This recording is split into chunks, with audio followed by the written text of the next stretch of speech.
Fabrício Villanova deteve a taça de cristal a milímetros dos lábios. Sua respiração cortou de golpe. O murmúrio do restaurante mais exclusivo do Itaim Bibi desapareceu da sua mente, engolido por um zumbido ensurdecedor que gelou o sangue. Frente a ele, a apenas 3 mesas de distância, havia um fantasma. Seus sócios alemães falavam de uma fusão farmacêutica de 50 milhões de dólares. O advogado gesticulava mostrando gráficos de ganhos. Fabrício não escutava uma única palavra. Seus olhos escuros e habitualmente frios estavam cravados na estação de serviço do canto, onde os garçons jogavam os pratos sujos. Ali estava ela, Natiele. Fabrício piscou com força, achando que o estresse estava lhe pregando uma peça, mas não. Era a mesma mulher que havia abandonado havia 5 anos. A mesma mulher brilhante, a técnica de enfermagem da UTI com um futuro impecável, a única pessoa que o havia amado antes de sua conta bancária ter 9 zeros. Mas a mulher que estava vendo agora não se parecia em nada com a lembrança que o atormentava nas noites de insônia. Ela usava um uniforme de enfermagem azul marinho, completamente desgastado e desbotado pelas lavagens. Sobre o uniforme, um avental preto de restaurante manchado de gordura e molhos. Carregava o cabelo preso num coque apressado. Suas mãos, antes suaves e precisas ao curar feridas, agora estavam envoltas em grossas luvas de borracha amarelas, rachadas pelo uso. Fabrício sentiu um golpe físico no estômago. A observou se mover com uma rapidez nervosa, quase paranoica. Natiele não estava limpando as mesas, estava furtando. Com movimentos calculados para evitar que o gerente do restaurante a visse, ela raspava as sobras de comida dos pratos finos. Pedaços de salmão semi-devorado, pão intacto, restos de risoto. Tudo ia rapidamente parar em sacolas plásticas transparentes que escondia num balde de limpeza sob a estação. Sr. Villanova, o senhor concorda com a cláusula de exclusividade? Perguntou o advogado, interrompendo o transe. Fabrício não respondeu, não desviou o olhar. Viu como um garçom de terno impecável passava ao lado de Natiele e a empurrava acidentalmente com o ombro. Sai da frente, lixo! Sibilou o garçom, irritado por ter de desviar da funcionária de limpeza. Se o gerente te ver catando as sobras de novo, te manda embora hoje mesmo.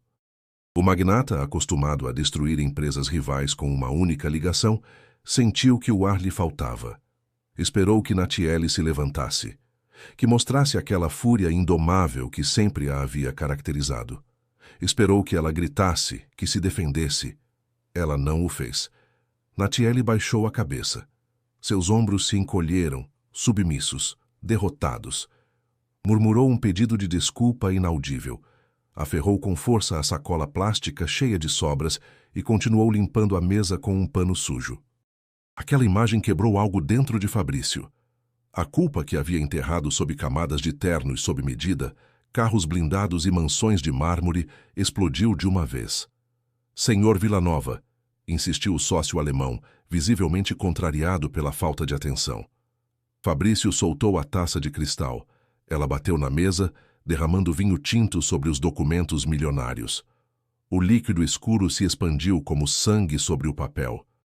A reunião terminou, disse Fabrício com uma voz tão grave e áspera que silenciou a todos na mesa. O que, Fabrício? Estamos prestes a assinar. O advogado tentou intervir de olhos arregalados. Fabrício se levantou de um salto. A pesada cadeira de carvalho raspou violentamente contra o piso de mármore, atraindo os olhares de vários comensais da elite paulistana. Não lhe importou. Não lhe importavam os 50 milhões. Não lhe importava a fusão.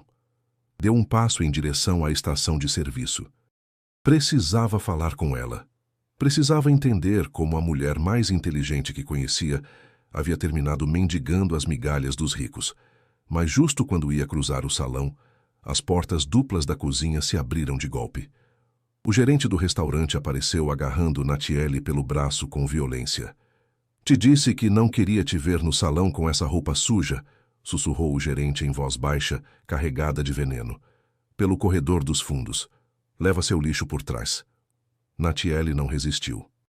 Aferrou as duas pesadas sacolas plásticas transparentes e desapareceu, empurrada pelo gerente em direção às profundezas da cozinha. Fabrício cerrou os punhos. Sentiu um impulso selvagem de ir até a cozinha, pegar o gerente pelo pescoço e comprar aquele maldito restaurante inteiro só para demiti-lo na hora. Mas se deteve. Se Natiele o visse ali vestido com um terno de 50 mil reais, a humilhação seria grande demais para ela. Precisava saber a verdade primeiro. Precisava saber para onde ela ia. Sem se despedir dos sócios, ignorando os chamados de seu advogado que gritava seu nome no restaurante, Fabrício caminhou rápido em direção à saída principal. O jogo havia mudado. O passado acabava de se chocar contra o seu presente. A noite em São Paulo era quente e opressiva. Fabrício saiu do restaurante quase correndo. O manobrista mal teve tempo de trazer sua SUV blindada cor preto carvão. Seu motorista de segurança privada abriu a porta traseira como de costume. "Desce, Roberto, eu mesmo dirijo hoje", ordenou Fabrício seco. O guarda de segurança piscou, desconcertado. Fabrício nunca dirigia. "Mas, senhor Villanova, os protocolos de Desce da minha caminhonete agora", rugiu Fabrício. O motorista obedeceu na hora. Fabrício subiu ao banco do motorista, deu a partida no motor V8 com um rugido surdo e acelerou bruscamente, deixando para trás as luzes douradas e as vitrines de luxo da Avenida Faria Lima. Virou o volante em direção ao beco traseiro do restaurante. Chegou bem a tempo.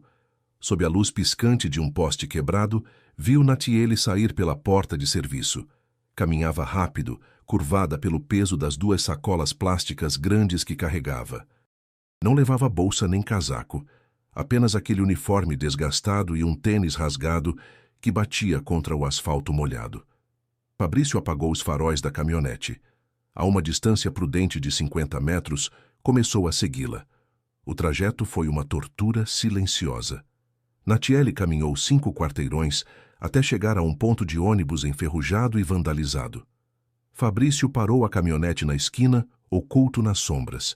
Viu como ela se abraçava a si mesma na escuridão. Viu como revisava o interior de suas sacolas plásticas transparentes. Fabrício semicerrou os olhos para enxergar melhor. À luz dos faróis dos carros que passavam, notou algo estranho no lixo que Natiele havia recolhido. Não eram apenas sobras de comida. Na segunda sacola, havia caixas de papelão amassadas, frascos de vidro vazios e o que pareciam ser mangueiras de soro intravenoso resgatadas do recipiente de reciclagem da farmácia da esquina. O que diabos uma ex-técnica de enfermagem de elite estava fazendo com o lixo médico descartado? Um ônibus urbano velho, soltando uma nuvem de fumaça preta pelo escapamento, freou guinchando diante do ponto. Natiele subiu arrastando as sacolas. Fabrício pisou no acelerador. A imponente SUV blindada começou a seguir o destartalado transporte público. A paisagem mudou drasticamente. Deixaram para trás os arranha-céus iluminados, as mansões com seguranças armados e os bulevares limpos. O ônibus começou a subir pelas ruas íngremes da periferia. O asfalto desapareceu, substituído por terra, buracos fundos e cachorros sem dono famélicos, vasculhando o lixo. Fabrício sentiu um nó na garganta. O contraste era brutal. Ele dormia em lençóis de seda egípcia. A mulher para quem havia jurado amor eterno viajava à noite em direção à miséria absoluta. O ônibus finalmente parou na parte mais alta e escura do bairro. Um labirinto de casas pela metade, empilhadas umas sobre as outras na encosta do morro. As paredes eram de tijolo rachado, exposto e sem tinta. Os telhados, simples chapas de zinco enferrujado, sustentadas por pneus velhos para que o vento não as levasse. Natiele desceu do ônibus. A rua era estreita demais e íngreme demais para a caminhonete de Fabrício. Apagou o motor, destrancou a porta. Sabia que estava quebrando todas as regras de segurança. Um homem com um relógio Patek Philippe no pulso, caminhando sozinho por aquele bairro à meia-noite, era um alvo em movimento. Mas o medo não existia na sua mente naquele momento. Só existia a urgência desesperada de saber o que havia sido de Natiele. Desceu do veículo pisando no barro úmido com seus sapatos italianos. Fechou a porta sem fazer barulho e começou a segui-la a pé, mantendo a distância, colando-se às sombras dos muros inacabados. O cheiro de umidade, de lenha queimada e de esgoto invadia o ar. A respiração de Fabrício era pesada. Via a silhueta de Natiele caminhar com dificuldade pelo morro íngreme, parando às vezes para recuperar o fôlego. Seus joelhos tremiam pelo esforço de carregar as sacolas, mas ela não parava. Havia uma urgência nos seus passos, uma determinação feroz. Finalmente, Natiele parou diante da casa mais precária de toda a quadra. Era uma estrutura pequena, quase afundada no terreno. A porta não era mais do que uma chapa de metal amassada, presa com uma corrente fina. Uma luz morna, amarelada e muito tênue se filtrava pelas frestas da porta. Fabrício se escondeu atrás de um muro de blocos de concreto a escassos 10 metros. Seu coração batia com tanta força que lhe doía o peito. Observou. Natiele deixou as sacolas no chão de terra. Tirou as luvas amarelas com pressa, enfiou uma chave enferrujada no cadeado e empurrou a pesada porta de metal. A porta rangeu abrindo-se lentamente. Fabrício prendeu a respiração. Ia sair do seu esconderijo, ia gritar o nome dela, ia sacar um cheque, ia fazer o que estivesse ao seu alcance para tirá-la daquele inferno. Deu um passo à frente, abrindo a boca para falar. Mas então algo o paralisou por completo. A luz morna do interior da casa banhou o rosto de Natiele, revelando um sorriso repentino, um sorriso cheio de um amor puro e desesperado que apagou todo o cansaço do seu rosto. "Já cheguei, meu amor", sussurrou Natiele com a voz quebrada, mas doce. Das profundezas escuras da casa precária, uns pequenos pés descalços correram em direção à porta. Fabrício congelou. Seus olhos se abriram desmedidamente. Um arrepio de terror e assombro lhe percorreu a coluna vertebral, pregando-o ao chão enlameado. No umbral da porta, agarrando-se à perna da calça de Natiele, apareceu uma criança. Devia ter uns 4 anos. Usava uma camiseta cinza grande demais para o seu pequeno corpo magro. Mas não foi a pobreza do menino que deixou Fabrício sem oxigênio nos pulmões. Foi o seu rosto. À luz tênue daquela casa de zinco, Fabrício viu os próprios olhos. Viu o próprio nariz. Viu o mesmo cabelo preto e rebelde que ele tinha na juventude. O menino tossiu forte, um som seco e doentio que ecoou no silêncio da rua, antes de levantar a vista para Natiele. "Trouxe meu remédio, mamãe?" perguntou o pequeno com uma voz frágil e cansada. Fabrício recuou um passo, batendo bruscamente no muro de concreto. O impacto lhe tirou o ar. Levou uma mão trêmula à boca, tentando abafar o grito de puro terror e percepção que ameaçava lhe rasgar a garganta. 5 anos. Havia-a abandonado havia exatamente 5 anos. O milionário, o homem que controlava vida e morte no mercado farmacêutico, caiu de joelhos sobre o barro frio. O mundo inteiro desabou sobre os seus ombros. Aquele menino doente, escondido na miséria absoluta, era seu filho. O barro gelado ensopava as calças de lã italiana de Fabrício, mas ele não sentia o frio. Não sentia nada além do solavanco violento do próprio coração contra as costelas. Ajoelhado na escuridão, com as mãos enterradas na terra úmida da comunidade na zona norte de São Paulo, não conseguia tirar os olhos da cena que se desenrolava a 10 metros dele. A porta de metal enferrujado continuava entreaberta. A luz amarelada recortava as silhuetas da mulher que havia jurado proteger e do menino que não sabia que existia. "Sim, meu amor. Mamãe trouxe o remédio", respondeu Natiele com uma voz que tentava soar firme, mas que se quebrava pelo cansaço. Davi tossiu de novo. Não era a tosse de um resfriado comum. Era um som profundo, úmido e dilacerante que fazia o pequeno corpo se curvar por completo. Natiele largou as sacolas de lixo imediatamente. Ajoelhou-se no chão de terra compactada da sua casa e envolveu o menino nos braços. Fabrício sufocou um soluço, pressionando a mão enlameada contra a boca. Os olhos de Davi eram os seus olhos. A forma da mandíbula, o cabelo escuro e espesso, era se ver num espelho do passado, mas frágil, desnutrido e habitando a miséria mais absoluta. "Dói o peito, mamãe." murmurou o menino, escondendo o rosto no pescoço de Natiele. Já vai passar, minha vida, já vai passar. Olha o que trouxe. Do seu esconderijo, Fabrício forçou a vista. Observou como Natiele, com mãos trêmulas, mas espertas, abria a sacola plástica que havia tirado do restaurante. Não tirou a comida. Tirou os frascos de vidro vazios e as mangueiras de plástico que havia resgatado dos recipientes da farmácia. Fabrício, o titã da indústria farmacêutica, o homem que decidia o preço da saúde de metade do país, observou horrorizado o que estava ocorrendo.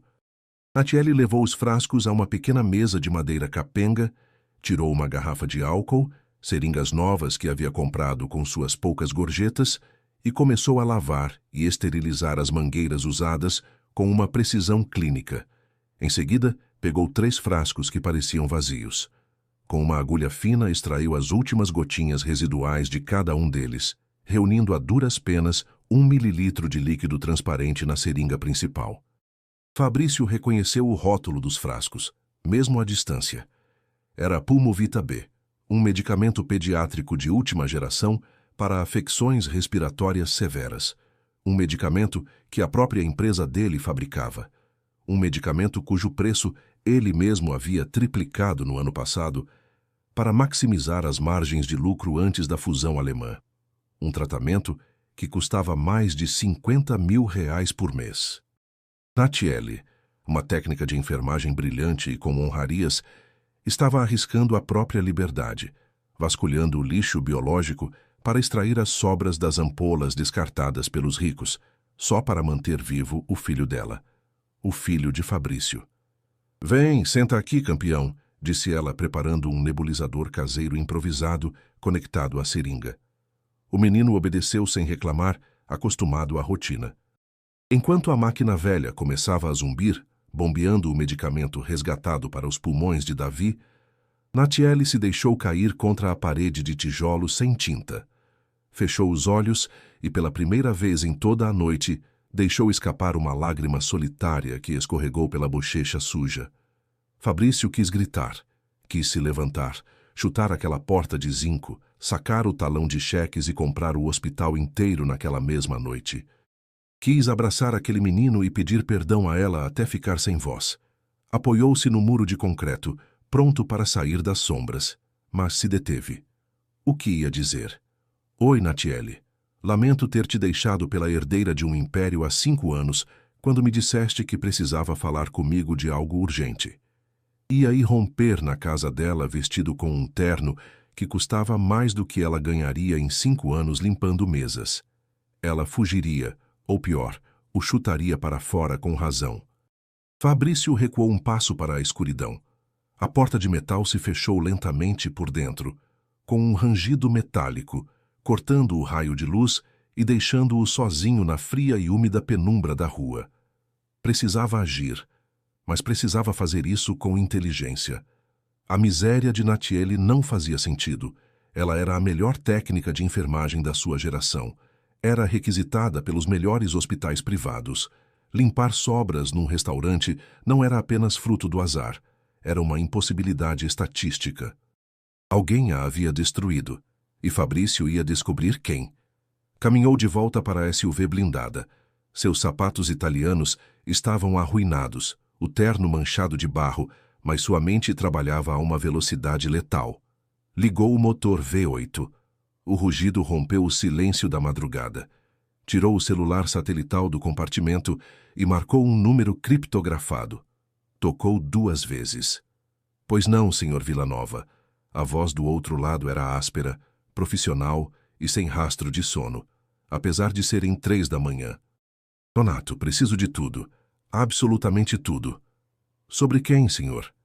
"Natiele Rocha, ex-técnica de enfermagem do Hospital Sírio-Libanês. Quero saber onde esteve nos últimos 5 anos, onde trabalhou, quem a contratou, quem a demitiu, suas contas bancárias, seus registros médicos. Quero saber quem lhe vende o pão e quem lhe cobra a água. Quero isso na minha mesa às 7 da manhã. Fez uma pausa. "E Nonato?" "Sim, senhor. Se descobrir que alguém lhe fez mal, quero o nome dessa pessoa em letras vermelhas. O sol de São Paulo batia nos imensos painéis de vidro do corporativo Vila Nova, mas o escritório principal no 40º andar estava mergulhado num frio glacial. Fabrício não havia dormido nem um segundo. Estava de pé diante do painel, olhando a cidade a seus pés, ainda com o mesmo terno manchado de lama da noite anterior. A porta de madeira de mogno se abriu às suas costas sem que ninguém batesse. Lauro Nonato, ex